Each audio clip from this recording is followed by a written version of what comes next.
यहाँ पर इसे रोकने वाला कोई मटेरियल नहीं होता। उसके बाद एटमॉस्फेयर में जब एयर में आती है तो एयर का एक्चुअली जो स्पीड रहती है वो 2.999 so on into 10 raised to the power 8 ms-1।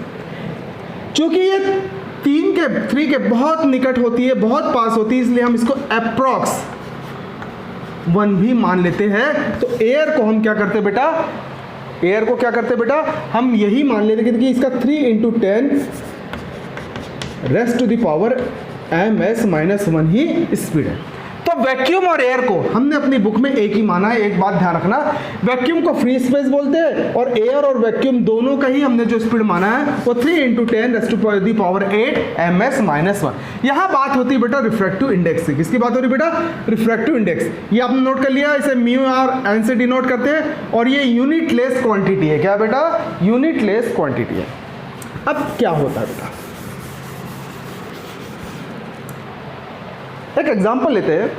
जैसे आप शहर के बाहर से आते हो, कार से आते हो, तो आपकी speed 80 kilometre per hour, 100 kilometre per hour या 120 किलोमीटर पर आवर होती है।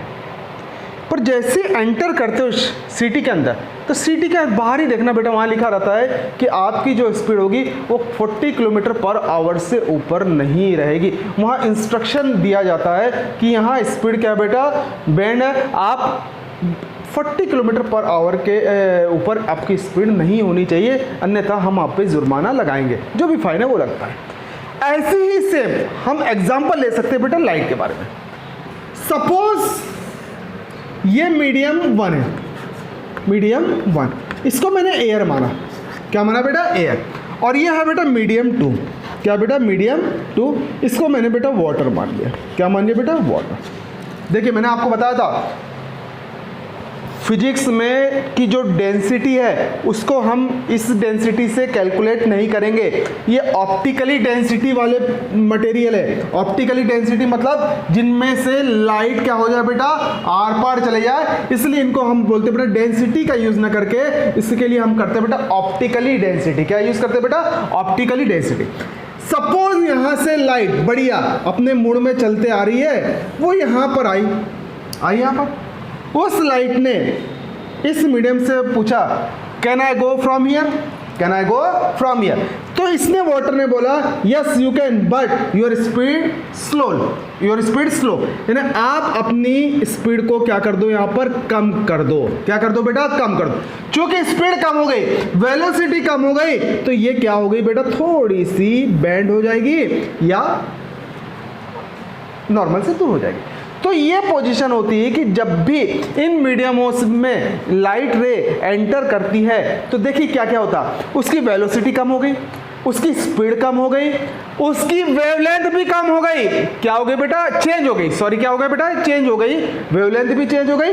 केवल कुछ नहीं बदलता, तो वो फ्रीक्वेंसी नहीं बदलती, क्या नहीं बदलती बेटा, फ्रीक्वेंसी नहीं बदलती, स्पीड भी चेंज हो जाती है, वेलोसिटी भी चेंज हो जाती है, उसके बाद वेवलेंथ भी चेंज हो जाती है। केवल अगर कुछ चेंज नहीं होता तो वो चेंज नहीं होता बेटा, फ्रीक्वेंसी, क्या होता बेटा, फ्रीक्वेंसी। तो एक्चुअली रिफ्रैक्टिव इंडेक्स वो मटेरियल है जो लाइट रेज की वेलोसिटी को फर्क कर दे या चेंज कर दे, स्पीड को चेंज कर दे और उसकी वेवलेंथ को चेंज कर दे, उसे ही हम बोलते हैं बेटा refractive index. Refractive index is the measure of bending light when passing from one medium to another medium. तो हम बोल सकते हैं कि रिफ्रैक्टिव इंडेक्स वो मेजरमेंट है जब लाइट रे एक मीडियम से दूसरे मीडियम में एंटर करती है तो उसका क्या बताती है बेटा, वैल्यू बताती है। आपको याद रखना, देखिए मैंने यहाँ एयर लिखा है, वाटर लिखा है, केरोसिन लिखा है, क्राउन ग्लास लिखा है और डायमंड लिखा है। इन सब की अगर हम बात करेंगे, इन सब की अगर बात करेंगे तो ये इनका बेटा क्या है बेटा, रिफ्रैक्टिव इंडेक्स। क्या है बेटा, रिफ्रैक्टिव इंडेक्स। अब रिफ्रैक्टिव इंडेक्स कैसे निकालते हैं वो अब हमको देखना है। आपको यहां ध्यान में रखना पड़ेगा कि रिफ्रैक्टिव इंडेक्स का मतलब क्या है, जब लाइट रे एक मीडियम से दूसरे मीडियम में एंटर करती है तो उसको जाना कुछ कहीं और रहता है और वो थोड़ी सी या तो नॉर्मल की ओर बेंड हो जाती है या नॉर्मल से क्या हो जाती है बेटा, दूर हट जाती है। उसी मटेरियल को हम क्या बोलते हैं बेटा, रिफ्रैक्टिव इंडेक्स। क्या बोलते हैं बेटा, रिफ्रैक्टिव। यहां तक आप लोगों को समझ में आ गया। चलिए अब आगे चलते हैं, रिफ्रैक्टिव इंडेक्स मतलब क्या है। याद रखना बेटा, refractive index inversely proportional 1/v। v यहां पर बेटा स्पीड है लाइट की। क्या है बेटा, स्पीड है लाइट की। देखिए जैसे जैसे अब मैं बात करूंगा कि जब फ्री स्पेस से लाइट आ रही है तो उसको रोकने वाला कोई नहीं है, वो जितनी स्पीड थी उतने स्पीड से आएगी। पर जैसे एयर में आई तो उसकी स्पीड थोड़ी सी कम हो गई। एयर से जब वाटर में गई तो वाटर में स्पीड और कम हो गई। वाटर से जब ग्लास स्लैब में जाएगी तो और स्पीड कम हो जाएगी। वैसे वैसे उसकी स्पीड क्या होती जाएगी बेटा, चेंज होती जाएगी। तो याद रखना, रिफ्रैक्टिव इंडेक्स अगर बढ़ेगा, रिफ्रैक्टिव इंडेक्स अगर बढ़ेगा तो उसकी स्पीड या वेलोसिटी बेटा कम होगी, और अगर उसकी वेलोसिटी बढ़ेगी तो उसका रिफ्रैक्टिव इंडेक्स क्या होगा बेटा, कम होगा। रिफ्रैक्टिव इंडेक्स मतलब रोकने वाला। रिफ्रैक्टिव इंडेक्स मतलब रोकने वाला। कि आप कहीं जा रहे हो और आपको कोई रोक ला कि आप इतनी स्पीड में मत जाइए, तो वो हमारे लिए अगर फॉर एग्जांपल देखें तो वो रिफ्रैक्टिव इंडेक्स होगा। तो रिफ्रैक्टिव इंडेक्स मतलब इस रेस की स्पीड को कम करने वाला, इसकी वेलोसिटी को कम करने वाला, उसी को हम बोलते हैं बेटा रिफ्रैक्टिव इंडेक्स। तो याद रखना, रिफ्रैक्टिव इंडेक्स बढ़ेगा तो स्पीड कम होगी। देखिए एयर में अच्छी चलेगी बिल्कुल फ्री, क्योंकि वहाँ कोई भी रिफ्रैक्टिव इंडेक्स नहीं है। और सबसे कम अगर हम बात करेंगे रिफ्रैक्टिव इंडेक्स तो फ्री स्पेस में होता है। अभी तक फिजिक्स में ऐसा नहीं बताया गया कि वैक्यूम से भी कम है क्या। और सबसे ज्यादा आपकी बुक में डायमंड दिया हुआ है, पर ये डायमंड नहीं है, अभी भी इससे भी ज्यादा रिफ्रैक्टिव इंडेक्स वाले मटेरियल्स है, पर हमको डायमंड तक पढ़ना है। तो देखिए बेटा, वेलोसिटी कम होगी तो रिफ्रैक्टिव इंडेक्स बढ़ेगा, स्वाभाविक है कि जब वेलोसिटी कम होए तो हम बोलेंगे बेटा रिफ्रैक्टिव इंडेक्स बढ़ रहा है। और रिफ्रैक्टिव इंडेक्स कम होगा तो क्या होगा बेटा, वेलोसिटी क्या होगी बेटा, बढ़ जाएगी। इसलिए वैक्यूम में जो रहता है रिफ्रैक्टिव इंडेक्स कम रहता है, इसलिए वहां एयर की वेलोसिटी बहुत ज्यादा रहती है। और डायमंड की रिफ्रैक्टिव इंडेक्स ज्यादा रहता है, इसलिए यहां पर स्पीड इसकी क्या हो जाती है बेटा, कम हो जाती है। याद रखना, हमेशा ये एक दूसरे के इनवर्सली प्रोपोर्शनल होती है। एक को बढ़ाएंगे तो दूसरा कम होगा, और दूसरे को बढ़ाएंगे तो पहला कम होगा। यहां तक आपको समझ में आ जाना चाहिए। अब हम रिफ्रैक्टिव इंडेक्स के बारे में ये पढ़ लेते हैं कि एक्चुअल में इसके फॉर्मूले क्या होते हैं। देखिए बेटा, रिफ्रैक्टिव इंडेक्स अभी हम बात कर रहे हैं, मैं आपको समझा दे रहा हूं, बिल्कुल आप अच्छे से समझिए। सपोज ये मीडियम एयर है और ये मीडियम मैंने मान लिया बेटा वाटर। क्या मान लिया बेटा, वाटर। इसको मैं ए से शो करूंगा, स्मॉल ए से, और इसको मैं करूंगा बेटा डब्ल्यू से। ठीक है, अब बात क्या होती है, देखिए refractive index is equal to refractive index, चलिए शॉर्ट में लिख दूं क्या, इंडेक्स इज इक्वल, ध्यान दीजिए refractive index is equal to speed of light in medium 1 speed of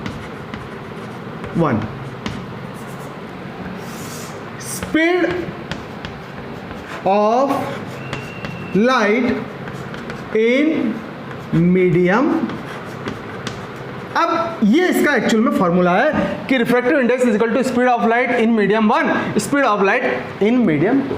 यहां मीडियम 1 क्या माना मैंने, एयर, तो मैं यहां कर दूंगा बेटा एयर। ठीक है, और मीडियम 2 क्या माना बेटा, वाटर, तो मैं मीडियम 2 की जगह क्या लिख दिया बेटा, वाटर। अब इसको शो कैसे करेंगे, तो ध्यान दीजिए बेटा, एक्चुअली रिफ्रैक्ट इंडेक्स को आपके बुक के अकॉर्डिंग हम एन से शो करते हैं, आप मुझे बताइए कि इस रेस को बेंड करने का काम एयर ने किया है कि वाटर ने किया है। जी हाँ, वाटर ने किया।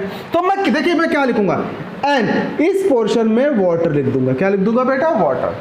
Refractive index water with respect to the air, जिसने चेंज किया है, बैंड किया है, उसको हमेशा यहां पर लिखेंगे। कहां पर लिखेंगे बेटा, कहां, और किस मीडियम से आई है, एयर से, तो उसको लिख देंगे बेटा यहां पर। अब देखिए हर एक राइटरों ने इसको अलग अलग लिखा हुआ है। कोई राइटर ऐसा लिखते हैं, कोई राइटर ऐसा लिखते हैं, और कोई राइटर बेटा क्या लिखते हैं बेटा, यहां पर लिख देते ए और यहां पर लिख देते हैं डब्ल्यू, और कोई राइटर लिखते हैं बेटा ए एंड डब्ल्यू।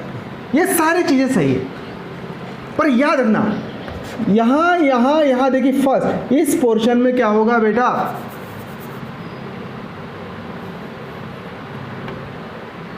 इस पोर्शन में क्या होगा बेटा, ये जो W होगा इसने लाइट को क्या किया बेटा, बैंड किया। क्या किया बेटा, बैंड। तो ये हमारा फार्मूला हो गया, refractive index is equal to speed of light in air का मतलब medium 1, speed of light in water, ये हो गया मीडियम 2। तो इसको जो लिखने का तरीका रहता है वो तरीका रहता है बेटा, एन क्या हो गया बेटा, water with respect to air is equal to speed of light in air, speed of light in water. यहां तक आपको समझ में आ गया? अब जब सेकंड में बदलूंगा कि मुझे इसके कंपेयर में इसको करना है, इसके कंपेयर में इसको करना है, तो मैं कैसा लिखूंगा बेटा, तो ध्यान दीजिए बेटा, फॉर्मूला तो यही हो गया, speed of light in air upon speed of light इन, ठीक है। और जब मैं चेंज करूंगा तो मैं क्या कर दूंगा बेटा, NaW, ठीक है। जब मैं इसको अगर इसके कंपेयर में इसको करूंगा तो मैं यहां पर चेंज कर दूंगा, यानी मैं वो बोलूंगा कि वाटर एक मीडियम है और दूसरा मीडियम क्या है बेटा, ये एयर एक मीडियम हो और ये है बेटा वाटर। अब मैं इसके कंपेयर में ये करूँगा तो मैं यहाँ पर क्या कर दूंगा, अपना बेटा फार्मूला, इसको लिखने का तरीका चेंज हो जाएगा। बस ये याद रखना है कि जो बेंड करता है उसको यहाँ पर लिखा जाता है, और जहाँ से आ रहा है, जहाँ से रेज आ रही है, उसको यहाँ पर लिखा जाता है। ये आपका हो गया बेटा रिफ्रैक्टिव इंडेक्स का फार्मूला। अब यहाँ पर बात आती है कि एक एब्सोल्यूट रिफ्रैक्टिव इंडेक्स रहता है और एक रिफ्रैक्टिव इंडेक्स रहता है बेटा रिलेटिव रिफ्रैक्टिव इंडेक्स। वो क्या क्या होते हैं, ध्यान दीजिए।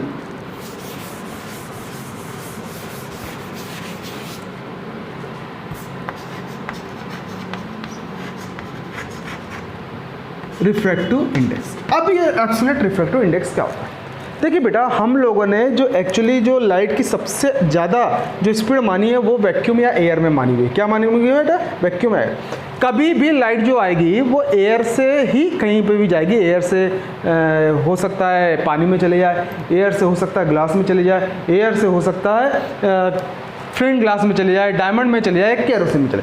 हमने उसको एक्चुअल में माना है कहाँ बेटा? उसका जो एक्चुअली जो पॉइंट है उसको हमने एयर में माना है। क्या माना है बेटा? एयर में। तो याद रखिए कि ये एब्सोल्यूट रिफ्रैक्टिव इंडेक्स क्या है। जब भी पहला मीडियम एयर हो, देखिए, और दूसरा मीडियम हो सकता है ये वाटर हो सकता है ग्लास हो सकता है ये डायमंड हो। पहला मीडियम एयर हो, क्या हो बेटा?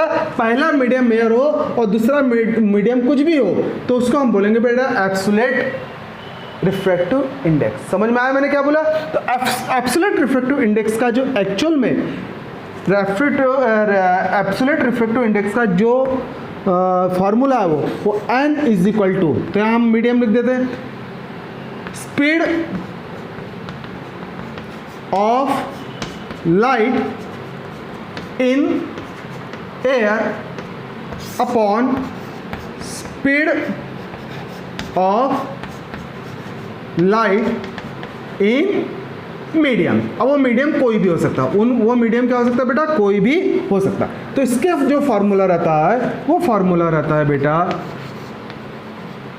Speed of light in air को हम c से नोट करते हैं। किससे नोट करते हैं बेटा? c से। और speed of light in medium को हम क्या करेंगे बेटा? v से शो करेंगे। क्या करेंगे बेटा? तो हमेशा याद रखना n is equal to c upon v। ये आपका क्या हो गया बेटा? एब्सोल्यूट रिफ्रैक्टिव इंडेक्स का, एब्सोल्यूट रिफ्रैक्टिव इंडेक्स का ये फार्मूला होता है। यहां तक समझ में आ गया। और जब दूसरा क्या होता है बेटा? Relative refractive index. Relative refractive index का मतलब है एयर को छोड़कर, क्या बोल रहा हूं बेटा? वहां पे एक मीडियम एयर नहीं होगा।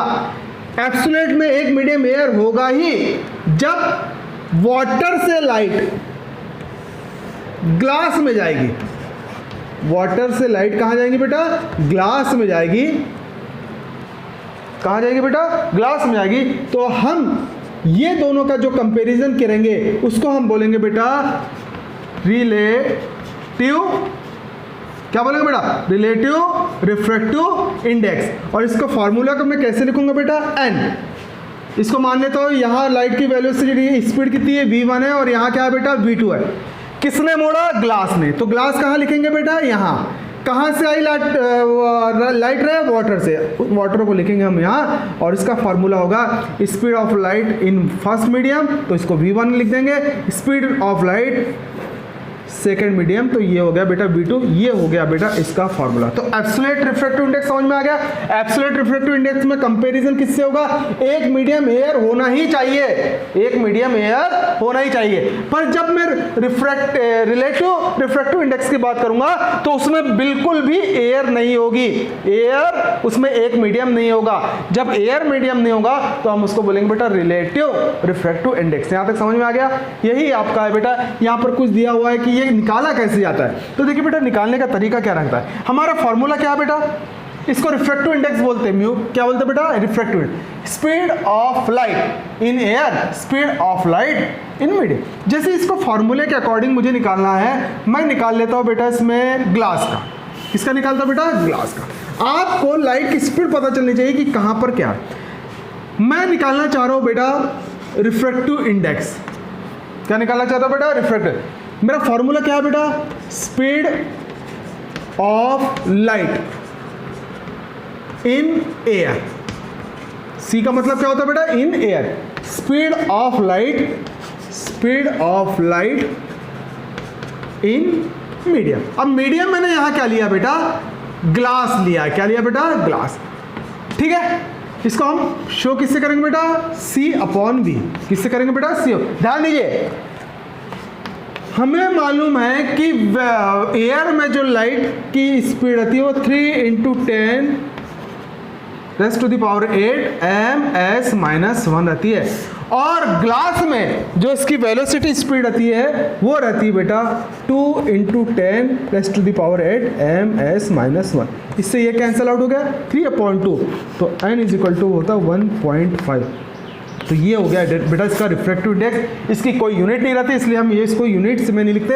ये देखिए ये आगे बेटा ये रहा, तो ये ऐसा निकाला जाता बेटा रिफ्रैक्टिव इंडेक्स। यहाँ तक आपको समझ में आ गया? पक्का आ गया? तो रिफ्रैक्टिव इंडेक्स हमने पढ़ लिए। रिफ्रैक्टिव इंडेक्स के बाद हमने एब्सोल्यूट पढ़ लिए, और एब्सोल्यूट के बाद हमने क्या बेटा समझ लिए थोड़ा सा रिलेटिव। तो ये हो गया बेटा आपका रिफ्रैक्टिव इंडेक्स। अब हम पढ़ेंगे बेटा लॉज ऑफ रिफ्रैक्शन। यहाँ तक समझ में आ गया बेटा?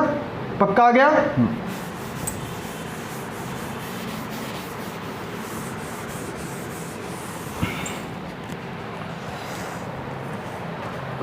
दो लॉज है बेटा, laws of reflection. Incident ray, देखिए क्या क्या बोल रहा हूं, रिफ्रैक्टेड रे, इंसिडेंट रे, रिफ्रैक्टेड रे and the normal to the interface of two transparent media at the point of incidence all lie in the same plane, all lie in the same plane। वो क्या बोलना चाह रहा है देखिए, ध्यान दीजिए। यहां तीन चीजें दिख रही है। ये रेज ऐसी आई, इसको हम इंसिडेंट रेज बोलते हैं। ये मीडियम 1 से मीडियम सेकंड में गई, यहां से होने के बाद ये इधर से चले गई, इसने अपना तो थोड़ा सा पाथ क्या हुआ बेटा चेंज कर लिया, और ये हो गया बेटा इसका नॉर्मल। क्या हो गया बेटा? नॉर्मल। अब इसको वैसे हम लोग रट्टा मार लेते, घोट लेते, पर एक्चुअल में होता क्या है देखिए क्या होता है। सेम प्लेन का मतलब क्या होता है ध्यान दीजिए। ये आपकी रेज आई है, ठीक है,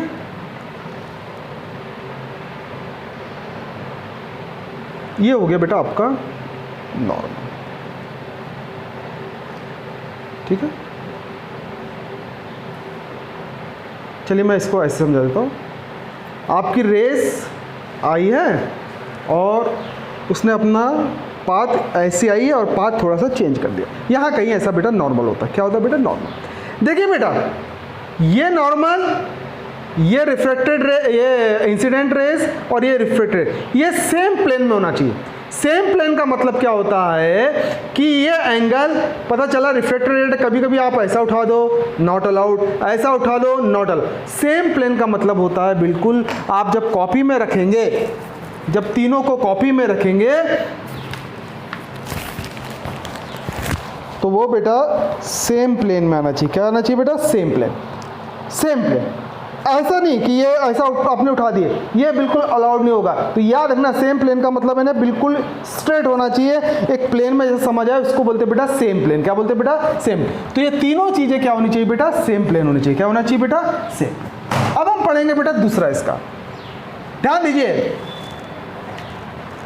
The ratio of sine of angle of incidence to the sine of angle of refraction is a constant for the light of a given color and for the given pair of media.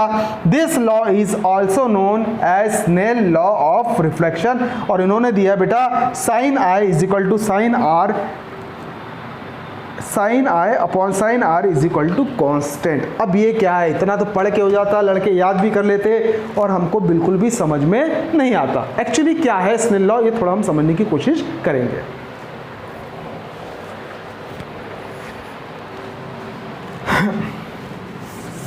Snell law के according बोल रहा है बेटा sine आई upon sine R, इसका जो ratio रहता है वो हमेशा बेटा कांस्टेंट रहता है। क्या रहता है बेटा? कांस्टेंट। याद रखना ये जो कांस्टेंट रहता है ना, ये रिफ्रैक्टिव इंडेक्स ही कहलाता है। क्या कहलाता है बेटा? Refractive index.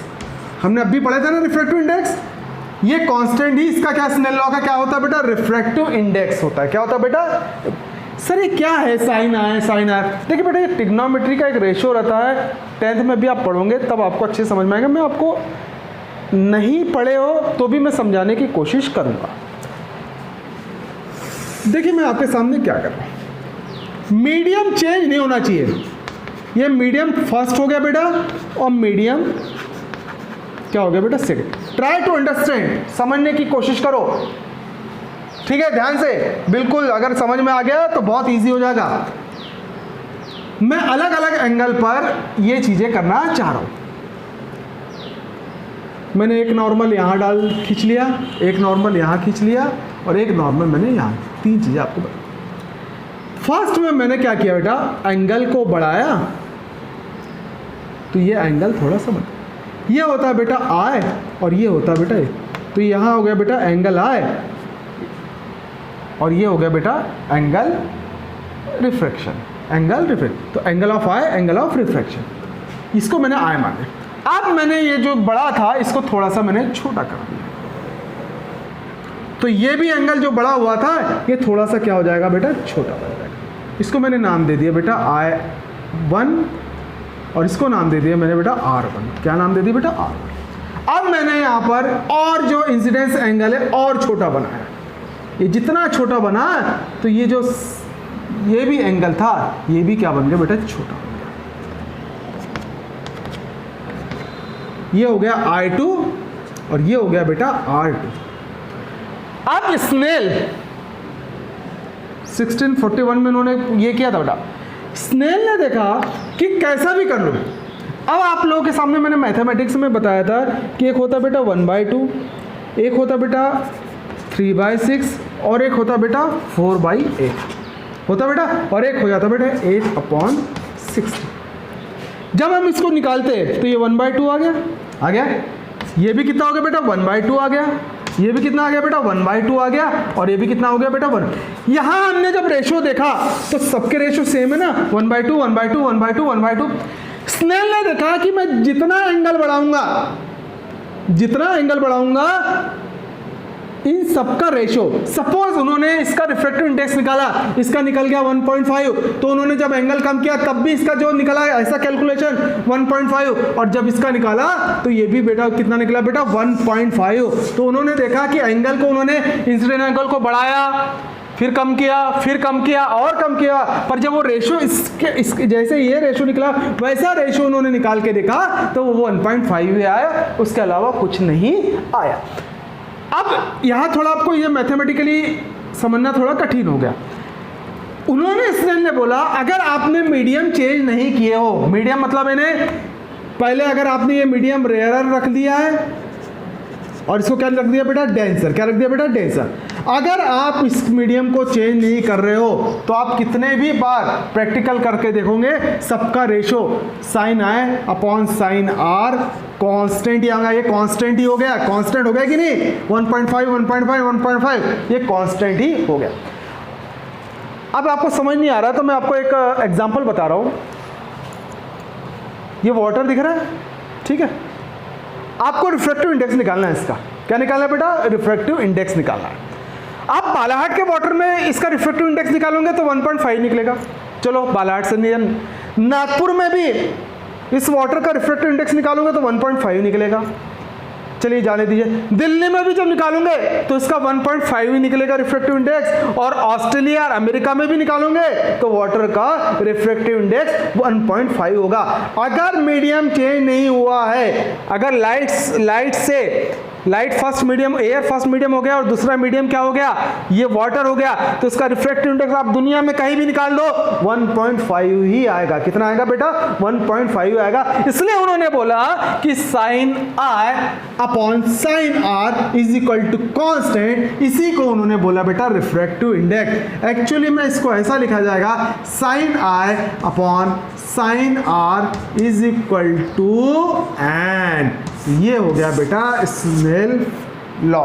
क्या हो गया बेटा, इससे तो आपको याद रखना है कि ये जो इसका रेशियो है हम कहीं भी निकाल लें वो हमेशा कांस्टेंट आएगा।